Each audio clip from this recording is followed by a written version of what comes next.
Old man doing a podcast. Real weirdos. We have English degrees. Real weirdos. We talk about movies for way too goddamn long. So I've been watching Halloween movies because it's the Halloween season. And I don't mean like, I have been watching like random scary movies. Well, quote unquote scary, but I've also been watching like the Halloween movies, you know, because I'd only seen like maybe a couple of them. And man, the only good one is the first one. I gotta say, there's nothing quite like the culture of Halloween movies, I would say, in cinema. We don't get the same, like, I don't get the same vibe from like Christmas or like Thanksgiving or like any other time of the year movies. I mean, Christmas is a big time, but for some reason there's something about like Hollywood Halloween culture that is so...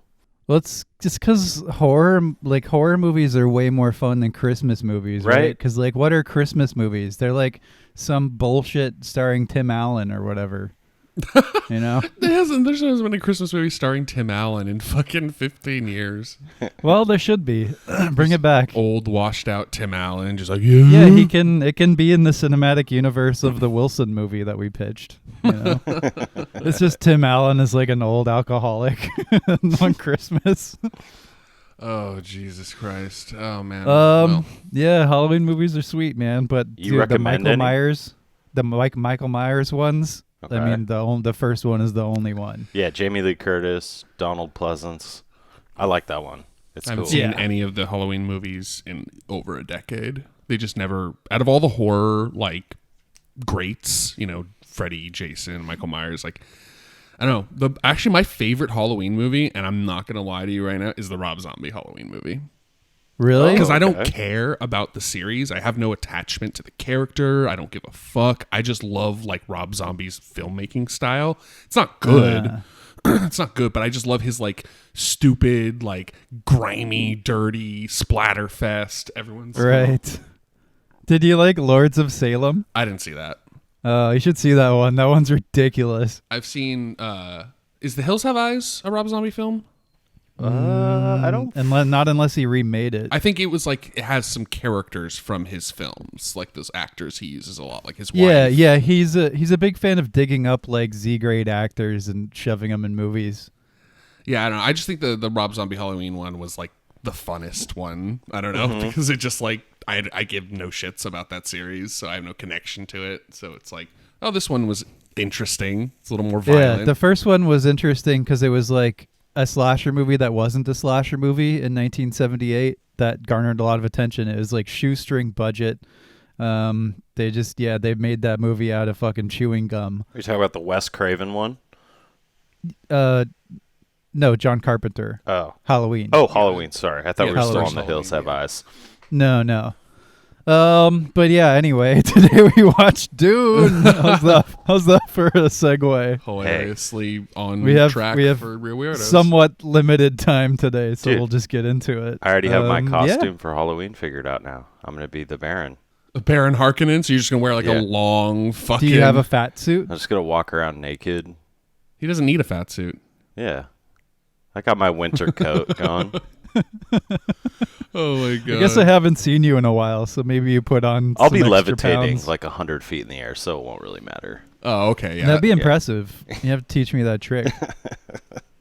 So yeah, this movie doesn't really need much of an introduction. It's kind of like the biggest thing in the world right now. For good reason. So let's get right into it, man. I mean, I'm gonna ask Jeff first. Oh yeah, because Jeff is the big Dune guy. What did you think of Denis Villeneuve's Dune? I genuinely enjoyed this movie. I really, really liked it. I had a lot of fun with it. I thought it was visually so impressive. The CGI and the special effects are incredibly well done. And actually, a couple miniatures I also noticed in a particular scenes where I thought, oh, that's cute that they actually used miniatures. I was wondering that. I didn't look it up or anything, but I was like, is that a miniature? Yeah, I mean, it's very... I mean, The fact that you know exactly what scene I'm talking about without us talking about it is, I think, indicative of the fact that it's probably a miniature. Because I Wait, saw is right it the rover? Is it the rover thing? Yeah, it's the big. Yeah, okay. Yeah, and so but I genuinely enjoyed it. I thought it was really well done. I thought Denis Villeneuve really took a lot of great callbacks from the original movie, like the when it's explaining Dune and the sandworms. I believe those are the original sound bites, or at least they're like meant to be very similar to when whoever's the main character of Dune, the 84 version, he's like learning about Paul Iraq. Atreides. Yeah, no, I know Paul Atreides. I forgot the actor's name. Kyle MacLachlan. Yeah. So yeah, it's like when he's like looking about Arrakis, like Arrakis, the desert planet, and all that kind of stuff. I believe those were either the same sound bites or just really close recreations. But There were some really close echoes going on. Yeah, but I loved it. Dune 2021 is basically what the 1984 Dune could have been if like the narrative was like actually a streamlined plot and was like a normal progressive plot that normal audiences are used to like watching. I think this movie does like a really good job of, it's its own thing, but it doesn't stray too far from the original movie because obviously it's all coming from the same source material, but it makes it in a way that is much more consumable for an audience. Like you actually know what is going on in this film. Yeah. Did you like it? Oh, I forgot to say, I love this movie. If it's if it's really going to be like a part 1 and a part 2, which I believe has already been greenlit by the studio. Yes, I believe it's in pre-production. Then yeah, I fucking love it. Because like if it was just the movie on its own, obviously you're like, well, where's the other half of the story? But I think that as far as like a build-up goes, and with this notion that we know that it's going to be a continued story, I thought it was really good. All right. Well, I'm having interesting, conflicting thoughts about this movie. In order to like accurately depict how I feel about this, I need to talk about another movie. So bear with me. This other movie is called Rogue One: A Star Wars Story. Oh God. Oh no. People love this movie, which is cool. That's fine. I'm glad. But when I saw this, I was like, this movie is really good to look at. It's beautifully shot, but it had a predictable story because you knew where the story was going, and it had very like completely flat characters to me. Like the Rogue One was basically like watching paint dry for me. And I had this idea before going into Dune. I was like, I know where this story goes, and this is what I don't want. I don't want it to be a Rogue One. And thankfully, it fucking wasn't. Okay. God, dude. I was like, Yeah. I was sitting on fucking pins and needles the entire time. But this is a production, right? This movie is like gorgeous to look at and behold. And while I was watching it, I was like, this is amazing. I was caught up in the atmosphere. The visuals are just like breathtaking. The actors all do a really good job. But I think it was a better production than it was a story. As a story, I was like, okay, this isn't done yet. And I didn't latch on to any of the characters very deeply, which is it's interesting because while I was watching it, I thought I was. But then like toward the evening, because I watched it in the morning, I was struggling to remember scenes. I was struggling to like remember character moments. So it's weird. It's almost like the movie tricked me with its production. And then later when I thought about it, I was like, it's not really a great movie yet. That's the thing, is this is half a movie. And I was also thinking about it in terms of other episodic like movies, right? Like Lord of the Rings is the big one, where you can tell a fraction of a story and have it be satisfying as its own narrative arc. Like I don't finish watching Fellowship of the Ring and I'm like, ah, shit, it's over. Like the arc isn't finished. It feels like a complete movie. Dune, for all of its good elements, and there are plenty of good elements, I totally recommend the film. It doesn't feel like a complete story or even a complete story arc. And yeah, it's the not. characters were a little flat as well. It's not. You're right. Yeah, I mean, it's Rebuttals? yeah, I have many. Well, I definitely agree with the character development. I think that they could have.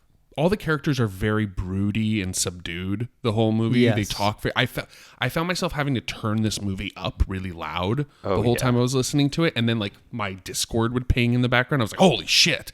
because it was so loud. Like this movie's very quiet.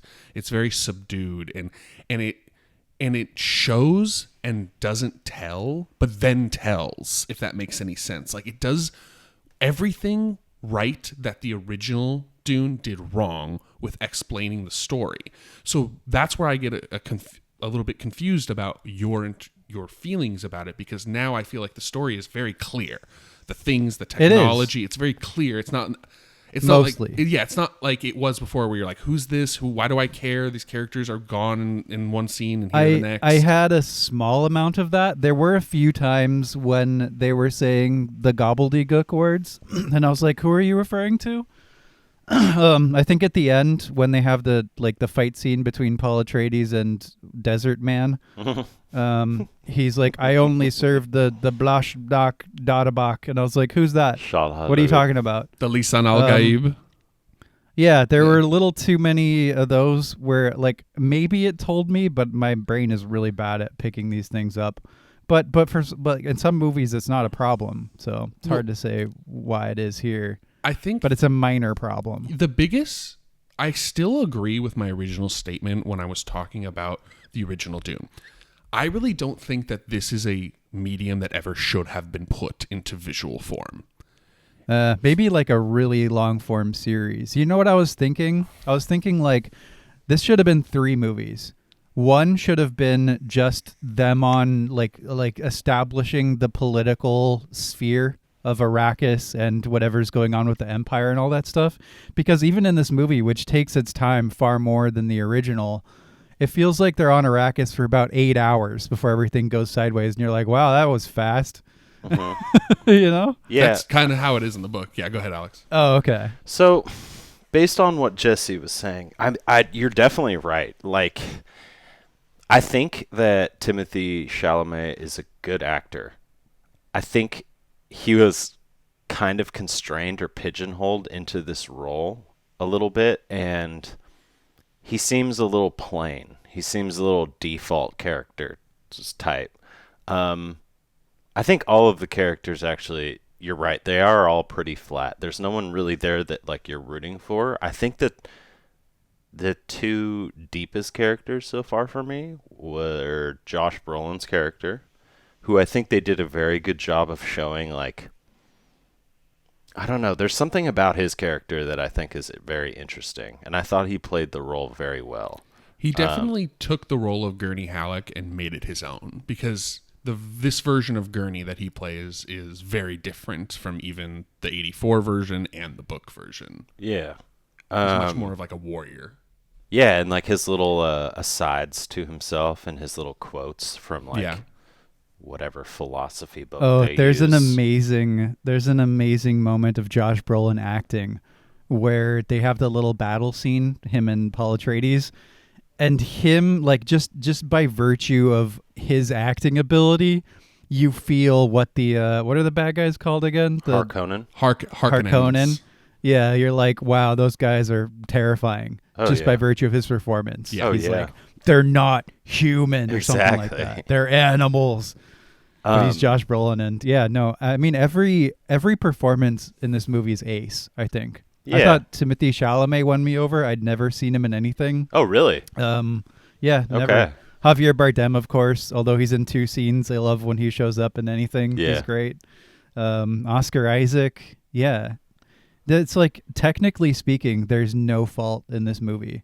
I think Dr. Kynes was one of my favorite characters, but I agree with you that like, I was juggling it in my head while I was watching the film. Is this a film or a genre even that lends itself to that type of character exploration and medium? Let's combine all those things, right? So you got sci-fi. You have the genre of sci-fi coming in where exposition is a little more heavy or needs to be more cleverly tied in than other genres, right? Because you do have to know what the fuck is going on in a sci-fi story. But then there's also this aspect of it being a film, which I agree. I think this would have been a great high-budget miniseries, but I think that the first one suffered from that same kind of feeling too. You know, you didn't quite get the like epic nature of it. It doesn't feel as quite as epic or a struggle when it goes so they quickly. do try. Yeah. They do try. There's a whole lot of and this was another thing. I don't know if the book does this. I can't remember if the other movie did this, but there's a whole lot of signposting of Paul, you're the chosen one. You're the chosen one. Everybody's going to tell you in some sort of way that you're the chosen one. Which I think is Lisan al-Gaib. Lisan al-Gaib, it's the name. It's the mother and the son, yeah.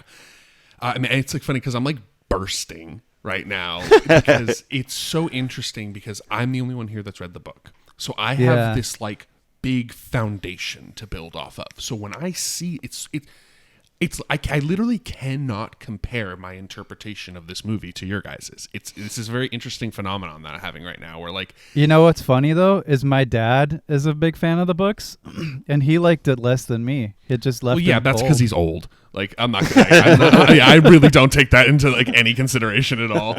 Yeah, old people, their opinions are just fucking garbage. No, it's more just like he's older and he's gonna look at like newer movies and all like the CGI and he's gonna be like, this is just like too much for my brain. Like you know, it's a lot of old people shit. Like they all view movies like that. It's too much action. I'm just gonna let that go. Sure. Yeah.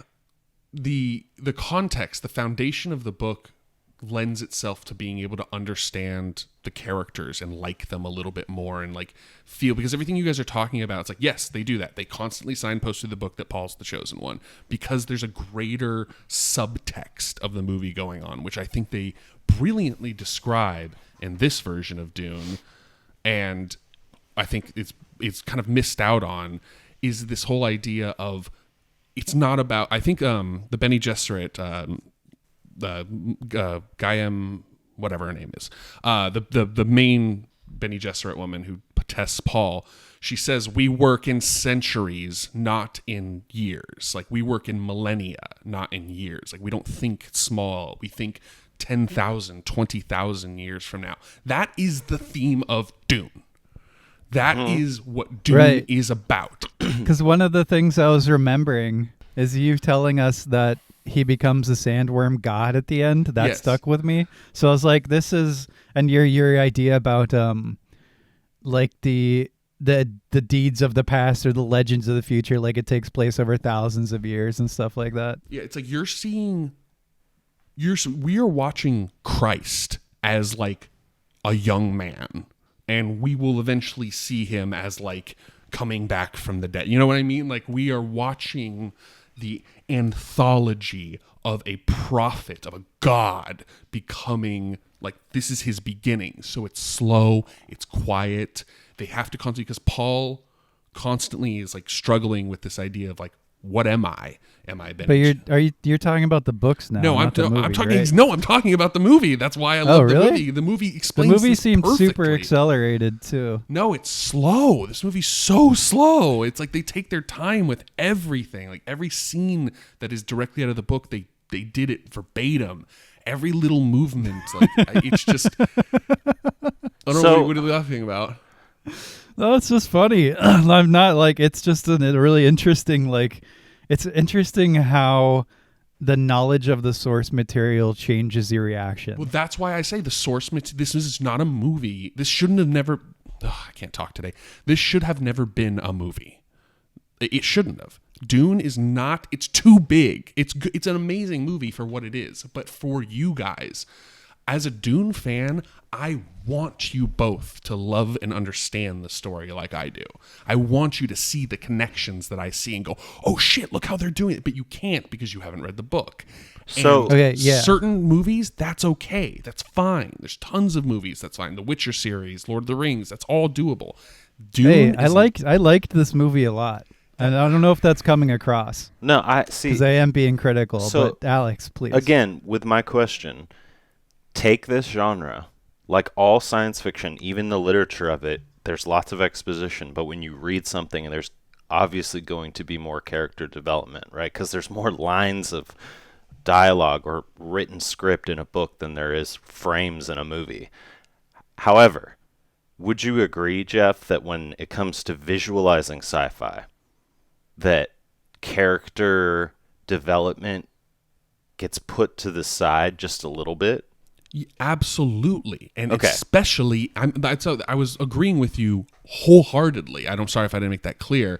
I'm just very passionate about this because it's like, character development is not what Dune is about. It's about the world. It's about the environment. Frank, you got to think about the time place that he was writing in. It's very early. I mean, he's like the second great. I mean, it's Asimov, Frank Herbert, and Philip K. Dick are like the three godfathers of sci-fi. And, you know, these men were writing sci-fi in a very early time, and it's 7 books. It's never meant to be looked at in a vacuum. Or there'd be 2 movies. Should be 7 movies. And so, I mean, Harry Potter was 7 movies, 8 movies, because it's 7 books. And I feel good directors to do it. Beautifully illustrates, and there's hits and misses on the particular movies. Like, I don't mind sequential movies when you are trying to tell an epic tale. Yeah, I just don't like sequential movies that are. I don't like Crank 6, Fast and Furious 800. What are you trying to say anymore? So there are a few trying things to say that things are fast and furious, that I think that Dune and it's about family, like suffers from, not necessarily out of fault or out of anyone's like shortcomings, but just, how do I say this? There are different ways that this film should latch on to the audience, right? Like some people look at the story and they're like, oh shit, this is like an environmental, ecological type thing. You have the visitors and the foreigners raping the land versus the indigenous people who have always lived in harmony with nature, right? You have Paul, like if he is truly this Jesus figure, you have Paul in the midst of this world, this like society, this universal empire, who I guess is going to become the one that kind of like sheds the like austere political nature of his background and becomes more close with the Fremen, right? So that's his like Jesus story. But then there's a few other avenues that it's just like, I don't know where they want me to latch onto. And I'm only talking about narrative right now and the way that characters interact with each other. I'm like, I'm glad Paul's mother was obviously a big part of the movie because him and her are a huge part of the story and the narrative. I like don't feel anything from her. Jason Momoa's character even, I like didn't feel anything when he had his little character. He's the Poe Dameron character. Yeah, I mean basically. And then Yeah. Zendaya's character, obviously, what is her name? Chani? Yeah, her. Yeah, Chani. Her thing will come in part 2. Yeah. Their journey Same with Javier Bardem. Their journey will hopefully come in part 2, and we'll get this epic, like almost Lawrence of Arabia-esque type, you know, Well, that's befriending why tribes in the desert. That's why they stopped the movie there. Is because we've watched the first part. The book Dune is separated into 2 parts, and the first part is Paul's arrival in Arrakis and everything we've seen, and the second part is. Yeah, I was talking about more like points of engagement for a general audience, right? Because when you make this film, Dune, it's like obvious that you're taking on a behemoth work of literature.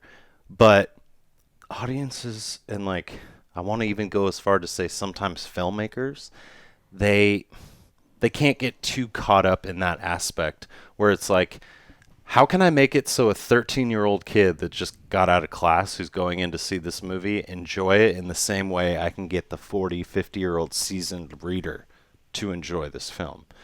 And I think that Villeneuve does a great job with it. And again, I said like he made the plot a lot more consumable than David Lynch's film. I mean, like most of David Lynch's things. But there is something here that, I don't know, it doesn't hit me the same way that I should feel. But again, I was the one who said I loved the movie, right? Like, I love this movie, knowing that a second part is coming. Yeah, it's difficult for me. And I really liked it. When I finished it like as I finished it, I was like, that was amazing. And it was only in thinking about it, like I said earlier, that like some of the problems started to arise. But it's like, I'm not saying that these are like really hardcore criticisms. It just feels like it's half a movie, right? And it's hard for me to judge. But I will say, like, there's not a lot of movies that I see anymore that like I watch it and my mouth is hanging open and I'm like, wow, sitting there like, wow, in wow mode. I wasn't even in the theater. I was sitting at my desk, just sitting there like, wow, that's so cool looking. I loved the spice. I loved the way they visualized atmosphere. it. And I loved the hallucination thing that they did with Paul and the spice. I thought that was cool. I loved when he would like hold up the little lantern light in the tent when him and his mother are out in the desert, and you can see like the little flakes of the spice just kind of like floating around. I loved that part. There was so much attention to the tangibleness of this world. So much like, down to the shields and how you have to move slowly to get through them. That was all just just shown beautifully. They didn't have to like tell you in 8 lines of dialogue about how the shields work. You could see perfectly. And then they would show that really great representation because you could then see how the battle was turning, because they did that top-down shot where the Harkonnens are fighting the Atreides, and like you could see all the Harkonnens are like flashing red because they're like getting killed, and all the Atreides are flashing blue because their blades aren't penetrating. And then when the Sardaukar come in from behind, that flips and all the Sardaukar start flashing blue and all the Atreides start flashing red until they're dead. Like he does really great visual tricks with the lore and resources that the world already has provided. And that's the beauty of this universe, is that it's so tangible. It's so gritty and real. Like when they're in the tent and you can see the water running through the veins of the tent that they're in, because it's like collecting their moisture. And at the end, when like he has like the big vision of him and it's funny because they didn't call it a jihad in this movie, which is very interesting. You couldn't do that now. It's very interesting because it's too tied to Taliban's. Because back in the book, the holy war that Paul visualizes, he calls it a jihad. He says it's a jihad amongst the stars, and to bring and I see the banner of Paul Atreides and people worshiping at the shrine of my father's skull. I was just like, oh my god, he killed that scene. But like and then he hands her the water and she's like drinking it and she's like kind of recoils and he's like sweat and tears. Yeah, because they were crying. I just thought that was such an incredible like one line to sum up the entire scene. I just want to say really quick that going back to the tie that you talked about, like the jihad thing, linguistically, the Fremen are very, very, very much like their language is basically Arabic. So Lasa al-Ghaib is like... Yeah, Lisan al-Ghaib is... Yeah, it's and like then what is Shalud is the worm? Shai-Hulud. Shai-Hulud, okay. Shai-Hulud is the name of...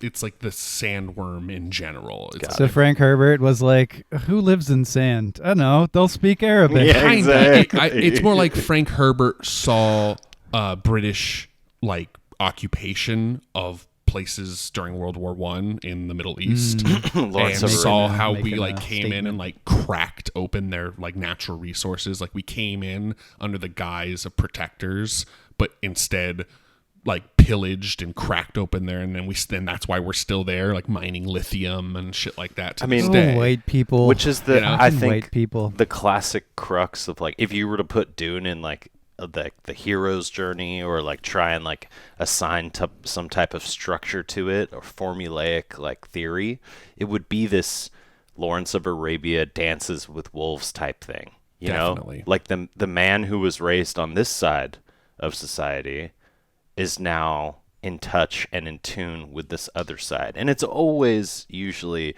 like you have just this calling.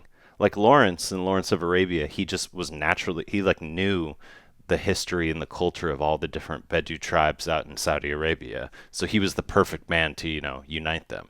Whereas with Paul, it's like this messiah type of like, you have the ability to wear the still suits like we do and things like that. It's like, I don't know, you have this calling where it's like, you are our prophet. But the best part about all of this is that it's not real. It's all fake. And that's the beauty of this movie. The ideas. It's about the ideas, not the characters. What do you mean it's fake? It's so the Bene Gesserit, they say this in the beginning. The Bene Gesserit went to Arrakis hundreds and hundreds of years ago and planted the superstitions of the Lisan al-Gaib and everything that Paul is supposed to be in the Fremen culture hundreds of years before any of this happened. I had no idea. And so careful for part 2 spoilers for people who don't know. No, she mentions anything I say, I will. It's been mentioned in the movie. Yeah, this part's in the movie. Yeah, she says it right in the beginning. She says that we seeded the Fremen with these superstitions, and Paul coming to Arrakis. So the Emperor has spelled their own demise with that. So the Emperor has his own stupid political bullshit going on, right? House Atreides is getting too popular, so he's going to send them to Arrakis and then allow Harkonnens to take them over, thus crushing this voice, blah, blah, blah. That's one plot. The other plot, and the Bene Gesserit say this, is that the Bene Gesserit work outside of the Emperor's goals. Their goals are to create oh God, what does she call him? That's the one name of Paul's I always forget. Is his the Kwisatz Haderach? Yeah, exactly. The Kwisatz Haderach, yeah, because Bene Gesserit are only supposed to be women, and so Jessica, they have breeded throughout all thousands of years because they're trying to create this perfect being, this perfect woman who has all the prescience, all the ability to see the future, and that's the Kwisatz Haderach. And Jessica, in giving in to Leto Atreides' love for her, decided to give him a son because Bene Gesserits can choose what the gender of their child is depending on the Welcome to the Dune lore cast. The moon cycle and stuff like that. They mention all this. Like, that's the thing, is they say all of this in the movie. Well, where are you going with all this? The point That's my question. Where I'm going with all of this is that these are greater themes at play here. That Paul is now like attributing, like, is this my destiny? Is this real? Am I actually this person, or am I just feeding into the Bene Gesserit superstitions? And that's the struggle of the main character. It's more thematic than it is represented in his individual actions. Well, no, yeah, he says that a few times. You can see him struggling with that when he tells his mother they're chanting that because they've been told to chant that, and they believe I'm the prophet because that's what they've been trained to believe. Yeah, so I was just going to say that bothers him. Like, there's that internal struggle with Paul where he's just like, am I doing right by these people, or have they been hoodwinked as well? You know, am I just like a cog in this giant like movement that is going to destroy everything? You know? Exactly. I think that the Emperor aspect is very interesting because he's not shown in the film. He's just talked about a lot. But I thought his goal was like to have House Harkonnen and Atreides just basically destroy each other. No. Because he didn't like either of them. He doesn't like Harkonnen, but Harkonnens have made profit for the Empire for so long. It's more like the other great houses listen to Duke Atreides. He is the true voice of the great houses. The great houses at one point warred with the Empire. And then the Empire subjugated them under all these different like contracts and treaties and all these things where it's like, okay, you are part of the greater empire, but you are all still individual houses. And Atreides is the greatest of the houses, and they are the strongest and the most listened to. So the Empire feels threatened by Duke Atreides' ability to gain and garner support of the other great houses. So he basically goes, here you go. Here's a fucked up world that's totally collapsing that you'll definitely not be able to make a profit from. And then we're going to slam you in the back with the Harkonnens, totally wipe you out. And then the Harkonnens are going to take responsibility because they're just trying to take back their spice production. Got it. Yeah. And so it's like a whole kind of weird political drama. That part frustrated me in the movie because I didn't understand. It's like they set it up afterwards, right? Because I have no knowledge of any of this. I was like, wait a minute.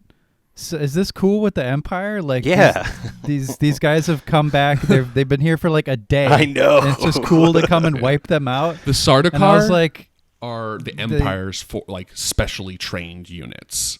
So because there were Sardaukar, that's how they knew the Empire had betrayed them.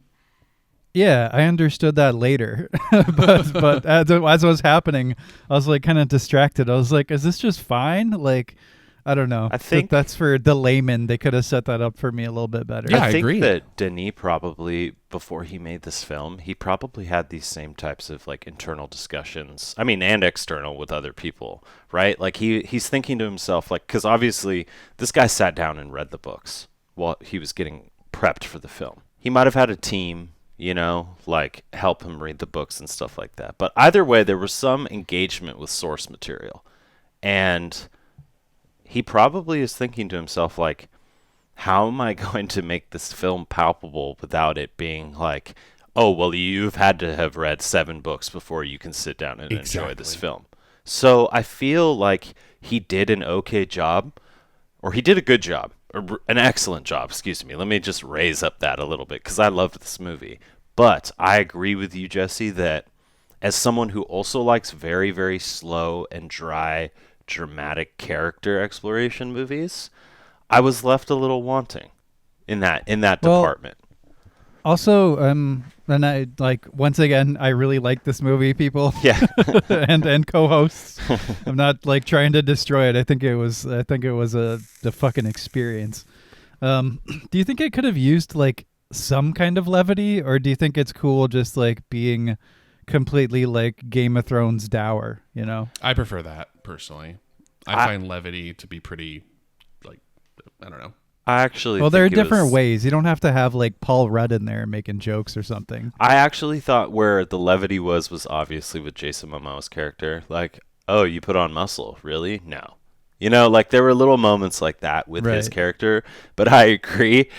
Every single character interaction, it was like, there's no fun in this world. There is no fun in this universe. We are all business. You know, like, You know what I also thought of? I like to do this exercise sometimes when a movie is very score heavy, which this one really is, and also, by the way, the score is incredible. oh, it's awesome. It but I was imagining in my brain, and it made me chuckle, like these scenes happening without score, and it would have been like really like them walking off the ship, and it has this like this epic music going on, and I was like, let's just strip that out in our mental theater, and it's just them with these like epic shots walking down the ramp with just like silence and desert wind.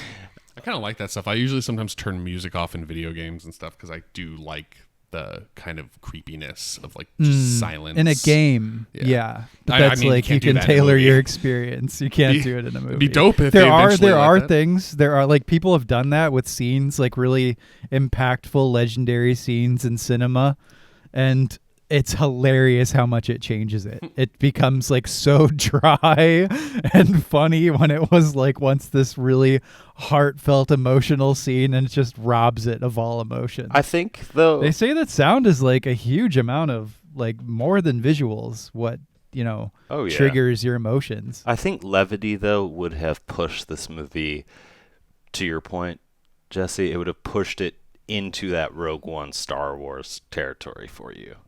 Honestly, I feel It might have. I feel the It like might have. it being so dour and serious was good in coming off in a way that was like, this is a serious story. This is an epic story. This is gonna get like, I don't know, like, I hate to say the first Star Wars isn't deep, right? Because it's like Luke is obviously dealing with lots of like issues and things like that. But as this franchise and the things have gone on, like the amount of urgency or like profoundness when it comes to character actions in Star Wars just does nothing for me. It like barely even registers, because that's what the films have turned into, not being about that, right? So another thing I wanted to say was that this movie did a really good job, I feel like, not focusing too much on like the cool sci-fi space effects and special effects and CGI that were available to them. Like, it was a production for sure, but it wasn't just like, It didn't feel gratuitous. exactly, Right? It was good. It felt like there's a lot of flying around and seeing these awesome spaceships and stuff. Yeah, But it wasn't in a way that was even mildly irritating. It was Exactly. like, wow. Those were wow moments. And it's hard to like draw the distinction as to why that is, but maybe levity, if they had like some kind of jokey characters, like some quippiness in there. You're right. I might have been angry. Yeah, I mean, I I don't think know. it would have ruined the tone of the movie. The whole tone of the movie is this, like, I don't know, for me it was this dour idea of like being given something that you know is going to fail, like starting something that you know is going to fail. And I really agree with you, Alex, about I very much got a lot of New Hope vibes from this movie when I was watching for it. sure. Like there was a lot of like kind of like setting up that slow pace and that kind of calmness that New Hope had before it really takes off and around the end. I don't know. I feel like this is like the next big great sci-fi franchise. Yeah. Well, you said something a little while ago, Jeff, that is sort of was really good to say to me in regards to this movie, is that it's more about the world than it is the characters. And that's like, that is an interesting way for me to reframe it when I watch it again, which I will, because I really enjoyed it. But I think like above all else, I think my biggest problem was that within this one movie, it didn't feel like a satisfying arc. You know, it didn't feel like a movie. It felt like half a movie. And there are ways to make it feel like a full movie. Like I said, Lord of the Rings is a perfect example. You know what I mean? Or like Harry Potter, I guess. Those can feel like complete story arcs. Can I rebut to that by saying those feel like complete story arcs because they're telling complete story arcs. The Fellowship of the Ring is right. This isn't the end of the first Dune book that we're at right now. We're at the second half of the first Dune book. I get it. I'm just saying it's just a problem. Maybe that's why. But I'm saying is maybe that's why it doesn't feel complete, is because it's not. And because it's not. And, yeah, you're right. And because you feel completeness from those other movies because they're complete stories. Yeah. You know, it's like I can't think of a single example where you're telling half a story, literally half a story with no end, no final page, no back cover, and you are able to like make it feel like a full conclusion of one movie. I can't think of a single example. Wait, Twilight Breaking Dawn Part 1. There we go. Right? They busted that Harry into Potter 2. 7 Part 1, the final Harry Potter, they busted that into 2 as well. And What about Kill Bill? Kill Bill's not a book though. No, it doesn't matter. No, it's not. But it was written. It was written as one, I believe, and he planned to do like one huge story, and then he cut it off. You know, the thing that helps with that film, I will say, is like she's on like a killing spree, and she has a sequential like laundry list of people that she's gonna go kill. Right. So it like makes sense to, if you were gonna split it up, you're like, oh, okay, well, we'll see her get to the other 3 people on her death list very soon. Yeah, but that's also a screenplay that he wrote. Yeah. So he can easily change it. Like, we can't go dig up Frank Herbert and be like, hey, man, can you make this story make sense for like a 2-part, 4-part epic sequel? We can if we cancel him. I think I think that you can adapt, Jesse. I don't think it's impossible. Frank Herbert had some ladies touch his sandworm inappropriately. Oh my god. I don't think that it's impossible to make this movie feel, and I definitely see that as like when I was looking around at the general feeling, that was like the feeling of the movie was like, oh, that's a great movie, but I want the other half. I know what the other 7 halves are, so it's like I am like, okay, cool. Like, that's fine. You're like, I can ready. Wait. I already You're know. like, let's I do already this. know the rest of the story. Just show me the rest of the story. I already know. So for hopefully they go through the whole thing, right? That'd be sweet. I have a question. Not just part 2, but I'd rather they go through the first 3 Dune books. When it gets to the 4th Dune book, shit starts getting real weird because I like that. because like the first book takes place in Arrakis. The rest of the series, I want the lead character to be a sandworm. You know what I mean? The rest of the series does not take place on Arrakis. You have his internal monologue being narrated by Morgan just Freeman. Not listening at folks, just trying to make jokes. Jesus Christ. So I don't know if you've met me. My name's Jesse. Nice to meet you. So yeah, but I kind of feel like, you know, they ended it at the best possible place you could have ended it in this story, which is now we're going to go talk about in part 2 about Paul with the Fremen. I think that yeah, like, I don't know if this was originally the plan, but I have like an idea that the film was made, it was ready to go, people watched it, they're like obviously going to put it on streaming services, right? So on the title screen, when you see Dune, I had no idea that it was going to have a little subtitle that says Part 1. And I'm wondering if they, after that they greenlit the second movie, if they were like, okay, like we're going to put part 1 underneath. And at least for me, It was also that helped. probably a response to criticism of like people being like, "This is not a whole movie." Yeah, that could be it too. You know, it helped like me. a lot. Like people aren't like as clued into what's going on in Hollywood as we are in our tiny fucking way that we are. But you know what I mean? Like the general person, some dad is gonna go see. He's like, "Oh, Dune," you know, like he doesn't know it's part 1. But putting you know what I that mean? little text actually helped me a lot, I will say. Yeah, that's a good thing. You want to say that because it frames it well. You're like, this is half a movie. Yeah. It's telling you up front that it's half a movie. It's part 1. I think you guys are really touching on the point that I've been trying to make this whole time, is that I care about this material so much that I want people to receive this movie in a way that's the best version of it possible. And when I hear things like, oh, you know, this and that and the other, it's like, oh, the characters fell flat, or the universe didn't feel real, or I felt bored, or it was long. It's like, I keep going back to like, God damn it, like, why the fuck did we make a Dune movie? Because it has to be that way. Yeah. Because you can't tell this story other way. If you want to experience this movie in the best way possible, I'd say wait until part 2 is out and just watch them back to back.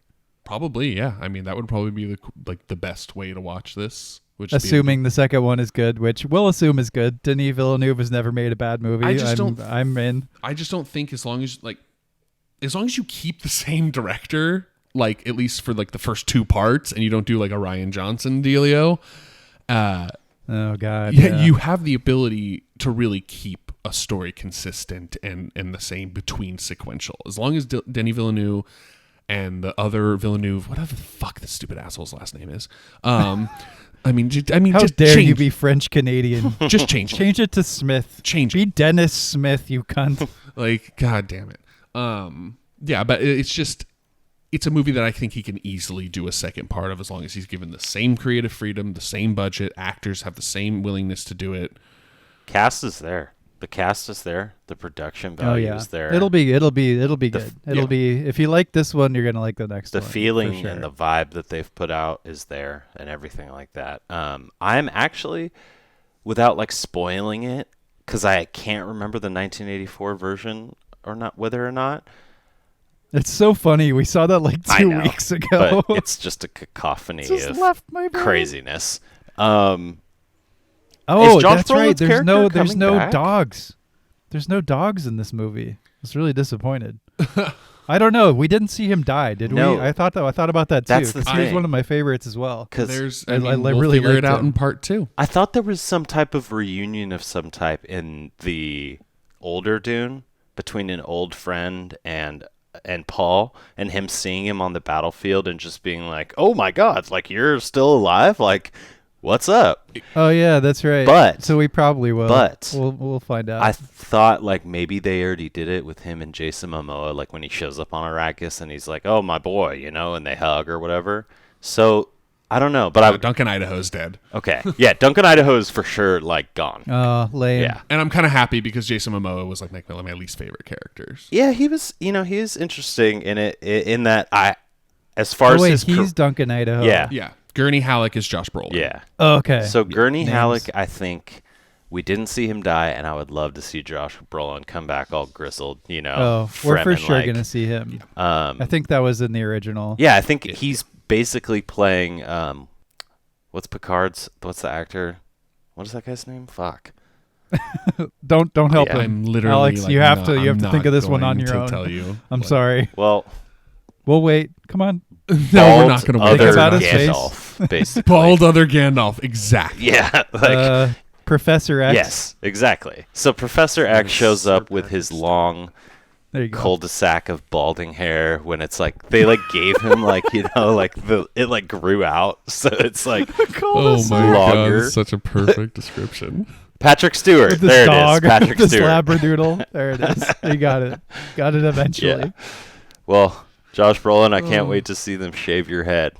into Oh my god. the friar He just look. shows up with the same haircut Yeah, that the Patrick same Stewart exact had in the thing. last movie. Yeah. It has a chocolate banana. Yeah. Oh, Yeah, he's got a God. banana. He's got a dog. Some pancakes. Oh my god. Just carrying a dog. Infinity Gauntlet in the other hand.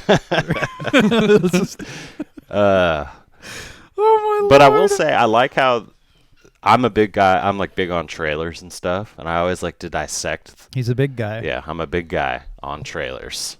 I like how they didn't show a lot of Paul's mother in the trailers, right? And like that was left to unfold in the story. Because I mean, for me at least, even going to Lynch's original one, I was always like, what the fuck is going on with these ladies? You Wait, know? I Like, had that question in this movie. I was like, wait a minute, what? Because like, did we even? So his mother is not the same as like Duke Atreides' wife, right? No. She's a concubine. Yes. Okay. Do we? Because she's called a concubine, and I was like, is he being facetious or insulting, or is she actually a concubine? I believe. Or is like, did we see Paul's, not Paul's mother, but did we see like the queen or whatever? There is no queen. No, yeah. Okay, so because he was like, I should have married you. Duke Leo Atreides never married because he loves Jessica so much, even though it had weakened his political position many times, because he could have married into the empire and then been pretty much immune to the emperor's like wildings, but he decided not to because he was in love with Jessica. This stuff is not in the movie. No, it's not. There's like 2 references, and I was like, wait a minute, what? I believe I don't understand. from really, really like shallow, superficial research, I believe that the Bene Gesserit sends a witch or like, you know, a woman to each royal house to be Yeah, bred. they say that in the beginning. You know, because they're like what Jeff was saying, they're looking for the Quasach whatever. You know, like The Quidditch Harry Rat. the butterscotch whatever. So yeah, like I think that she was just there in the, The butterscotch pudding pop. Yeah. And he fell in love with her. And Leto was like, I love you. So He made her a concubine eventually. got it. Because he could not make a Bene Gesserit. They call her witches. They're called like they're not liked people amongst most of the other great houses and the empire. I mean, They're basically like the Bilderberg group of the empire. don't Pretty right? much. They're, like, really doing all the shit behind the scenes. Yeah. they don't really Like, scream like maternal welcoming, you know, like No. the way that they No, they're not. dress. Did anyone else laugh when Paul asks her what's in the box? Uh, You cannot say what's in the box in any movie in any tonality without making me laugh. I mean, I didn't laugh. I just went immediately like without like compulsory. I just went, "What's in the box?" Yeah, Like, that's what my immediately. brain did, you know. Because you always got to go to that last time he says it when he extends Yes. the word box really long. Good old Seven. Oh, that movie is just a piece of pop culture history. Now this, I mean, basically to wrap it up, I mean, I think we've said it a lot. Yeah, let's about wrap this it up. film, but this movie just, I think, encapsulates everything that's good about the Dune story. But I do worry about its long-term success if it doesn't try to wrangle in, or I don't know, I don't even know if it can. I just worry about its long-term success with a wide audience because of the difficulty with the gobbledygook names and the 1,000 different things you have to remember and all the different characters. And eventually Paul stops being the main character if we get far enough in People the are story. digging it, man. The audience rating is even better than the critical one. But is so- that because it's a visual masterpiece? Is it a visual cornucopia of beauty and special Yes. I effects? think we've passed that Absolutely. station a long time ago. I think visual effects are king when it comes to general audiences. Oh, okay. Yeah, I wasn't sure what you were saying there, but yeah, I mean, the experience of this movie is why people like it for sure. I mean, But the longevity of the series and it continuing to be as good as it can be, because it is good. Fuck, Dune is good. It really needs to rely on the things that you're talking about. And the reason I got so passionate about this point, Jesse, was when you originally made the point when you said, I liked this movie until I started to think back on it. And that right there is a fundamentally huge crack in a movie's armor to be able to have longevity and have lasting power in the industry, is because movies have to be memorable. You have to think about them and go like, really like, did I like this character? Did it mean something to me? We need part 2, man. I know, right? And that's what I'm Like, saying. It's just, I can say what I feel about it now, but what I feel about it will be like transmogrified into Sure. whatever final version of Jesse's opinion I have in part 2. You I'm know just what I mean? worried For this that one, will like, translate. to wrap it up for me, I think this is a great experience. I think it's one of the prettiest movies I've ever seen. It's a fantastic sci-fi. I like that it's slow. I like that it's not a bunch of action schlock. I do like the tone, even though I did question it with you guys. I like that it's somber and isn't like some quippy bullshit that's clearly written for, the Roland Emmerich audience. But I think that's... And I think it's an awesome world. And I like your point that the world is more important than the characters, because the characters did fall kind of flat. But only kind of. I still thought the acting was great. And I don't know. It's an interesting one. I definitely recommend it. It's worth seeing maybe multiple times. I kind of want to watch it again already. Yeah. I watched it twice. But I think it's definitely half a story. It's not a satisfying story. Mm-hmm. So That's just fair. as long as you know that going in, like, temper your expectations, That's fair. I think that's a fair analysis to have about It's like this type of ending. getting into like a car, right? And I'm like, ooh, these seats are comfy. I like the interior. I like the way that the steering wheel feels in my hands. All right, I'll put my seatbelt on. You start the car, and I'm like, oh, this car's nice. It's got a good engine in it. And then the movie ends. But it's okay because you know that you're going to be able to, continue. But everything else about it so far, the setup is fine. And the setup is good. Like, I'm ready to go. I just wish that both fucking films were filmed already. But I wanted to say one thing really quick. Spice, what is its real world, corollary? Well, we don't have any chemicals Is it that weed? like engender space travel. No, it'd be like DMT or something. Yeah, I would think it would have to be something like deeply, Oh, like that's actually mescaline. another big question I have for you guys. What exactly... Do we have any DMT? Yeah. What is the exact use for spice when it... outside of the Fremen, they say it's used for interstellar travel? Like, is that for the pilots so they can withstand it? Or is it like a fuel? It's fuel. No, it's not fuel. What? It's, Oh. they didn't do a good Yeah, job they with this. didn't. This is apparently. actually my number one. This was actually, thank you for bringing this up. I know it's at the end of the podcast. I apologize, but I will briefly go over it. This is my actual number one complaint. I appreciate. I'm you bringing it curious, back, Is 'cause they that's fucking don't weird. explain spice well. So spice is used by navigators to plot routes between stars. By using an ability called prescience. Spice gives prescience. It allows you to slightly see a kind of muddled future. You can kind of slightly predict the future. Oh, well, we see that. It's given in excess to people called mentats. And mentats, because in the Dune world, our civilization, humans as in today, not as in the Dune world, as in Jesse and all of us, had already existed.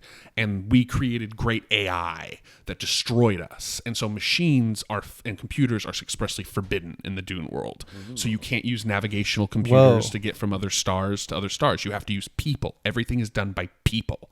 So spice allows the navigators to see through seeing into the future the routes between stars, because traveling all traveling through space is traveling through light, so you're either going in the future or the past. Okay. And so so lets you navigate. but it's given to mentats, and mentats are able. So remember in the very beginning when Atreides looks over to his mentat Thufir Hawat and he says, "How much is this little trip going to cost us?" And Thufir's eyes roll back, and then he kind of like calculates the value, and then like his eyes roll forward again. That's what mentats do. Is they're human computers. They can move their brains, work on a level that's way faster than anyone else's. So they need to eat spice. So the Baron to do has that. one as well. A mentat. Yes, the Baron. Yeah, that's Piter DeVries. He's the bald guy Yeah. with the little like thing on his lip, and he's the one who gets killed by the gas. Also And that's used Piter in a lot DeVries. of David Lynch work, which I thought was cool. Piter's actually a huge character in the book, and they don't even say his name once. I forgot that Dave Bautista was in this movie. Oh yeah. Yeah, he plays For this Robin. whole conversation Yeah, because he has Raban. like 1.5 lines. Yeah, he plays I'm Raban. assuming we'll see him much more in the next Yeah, one. Raban is like he becomes not really. I mean, it depends on how they decide. Is he the Sting character? No, he's the other one. Sting is he's the other one. Fade Ralpha Okay. is Sting. They haven't shown Fate, have they? No, Fade because Fade is mostly in part 2 when the Baron. You know what I starts want? realizing You know what I hope that we Paul's get alive. for this? Sting I again? hope we get a Lord of the Rings level director's cut that just has way more shit. in it. Honestly, 'Cause Hopefully I they would even watch. made I more would shit. watch this movie for like 3.5 yeah, I hours. was gonna say make it you know, 3.5, with 3:45. more technical, If like they- more explanation, if more they character talked stuff. about everything I'm talked about, like they haven't even gone to like the sandworms are a whole yeah, aspect. set They up haven't the gone- world. The world is so unique, and that's why you need a part 2, and that's why you guys keep saying part 2. Wait for part 2. I don't think it's ending there because you can't tell just Dune. The ending of Dune is the biggest fucking cliffhanger on the planet. And then Dune Messiah, the second book, Paul's not even the main character. So it's we'll see what they do. Yeah, so it's so like- far it's only part 2. Exactly. So it's like this whole. I'm seeing this like I'm almost seeing like a Benny Gesserit. I'm seeing this whole film franchise right now. You're a mentat. and I'm like trying to go like The where Dune, is this the gonna Dune go? cinematic universe, All right, man. all right, They'll get yeah, Robert Downey Jr. Oh yeah. So That'd be great. Chris Bring all the Evans. Avengers to back. any kids listening, Yeah. stay in astrophysics and engineering long enough, and they might have a position for you where you literally just take DMT and sit in a room with a map and figure out where we Yep. need to go. I mean, I just do that. I know. Anyway. Hey, I'm a mentat. I'm an amateur mentat, right? Like, Oh yeah. just my eyes Yeah, I rolling mean, in the back of my head and shit. I'm like the opposite with weed though. Like the weed just makes me stupider See, and that's slower. just the hilarious thing to me is that like Dune does like the spice does stuff to your eyes, and all I can think of is these people walking around this universe just boofed out of their mind, right? It's just like, are you high right now? And you're like, no, and you're like, your eyes are blue. Come here, let me look at them. Like, Is it a kind of whitewashing, right? Because you take like an Arab people, but you make them have like Aryan eyes through this drug. I honestly have never even thought of that. it's kind of funny Like, oh, nice blue eyes. because they're like, okay, we'll have Javier Bardem, we'll have a few black enlightened people have white people. We'll eyes. have a few black people and then maybe, some Arab people. Those are the Fremen. Like, you can't figure out why they have this certain accents when they speak English. You're like, well, you have an Arab accent. You have like this Nigerian, almost African like accent. And then you have Javier Bardem over here with this like Latin accent. I'm like, Well, you got to have diversity, Alex, in any movie. Otherwise, people will get angry, regardless of whether it makes any sense. they're just like, they're brown. Like, these people that I live think in the they are desert they're the not are- whites. yeah, yeah. I think we've long just decided to abandon accents in movies. Oh, God. Yeah. Oh, yeah, pretty much. I think in movies in general, people are just like, yeah, just mean- imagine they all have the same accent. There'll be a Cockney Fremen, I'm sure, which would be hilarious. Oh my lord! You just have Vinnie Yeah, Jones in there. Holy Gov, you got any of that spice? Oh, shit. Oh, all right. Fucking let's get out of here. This is going off the rails. But yeah, it was That great. was Dune. We all like Dune. We all all enjoyed good. it. It's a good movie, good half a movie, even though it's pretty long. Don't watch it if you're old. Watch it if you're old. Don't be elderly shamed by this Italian man. Oh man. Don't allow him to bring you down, folks out Yeah. there. You all have value to me and Yeah. Alex, Yes. just not Jeff. Yes. All right, Real Weirdos signing off. We'll see y'all next time. Thanks, everyone. Chicka chaka chapo. Now our podcast is done, and we have to run. We know it is sad, but we had so much fun. Don't be bereft, Jesse, Alex, and Jeff. We'll be back real soon. The Real Weirdos.